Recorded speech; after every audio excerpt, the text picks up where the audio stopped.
ఏది రైట్ అని మాట ఉండేది. హ్మ్. దానికి అనుగుణంగా రాజకీయం ఉండేది. హ్మ్. ఇప్పుడు ఎంత అధర్మంగా ప్రవర్తిస్తే అంత గొప్పగా, హ్మ్. ఎంత అన్యాయంగా ప్రవర్తిస్తే అంత న్యాయంగా హ్మ్.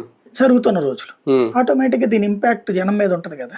హ్మ్. హ్మ్. అంటే సార్ ఒకటి మీరు ఓవరాల్‌గా గమనిస్తే ఔట్ సర్కిల్‌లో జగన్ గారి మీద ఒక మూకుమ్మడి దాడి జరుగుతుంది. చాలా ఒత్తిడి చేస్తుంది ప్రభుత్వం అనేది కనిపిస్తుంది. అంటే ఈ అరెస్టులు గాని, అధికారుల అరెస్ట్ గాని ఇదంతా. అలాగే పార్టీలో నాయకులు బయటకు రావడం గాని, విజయసాయి రెడ్డి గారు రివర్స్ అవ్వడం గాని ఇవన్నీ చూస్తా ఉంటే.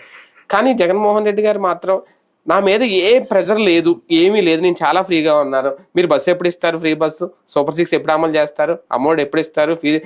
ఇవే తప్ప దీని గురించి లేకపోవడం. అంటే నేనేం ఒత్తిడి ఫీల్ అవ్వట్లేదనా? అవన్నీ నేనేం బేర్ చేయను, అవన్నీ నాకు అనవసరం అని ఆయన ఉద్దేశం.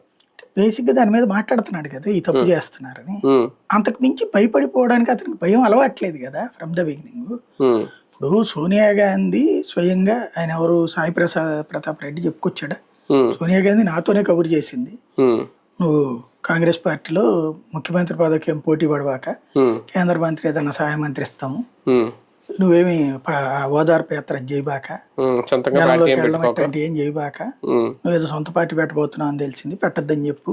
హ్మ్. లేకపోతే తీవ్రమైనటువంటి పనిష్మెంట్ ఉంటుందని చెప్పు అని చెప్పి పంపించింది. హుహు. పంపిస్తే ఆయన ఏం చెప్పాడు?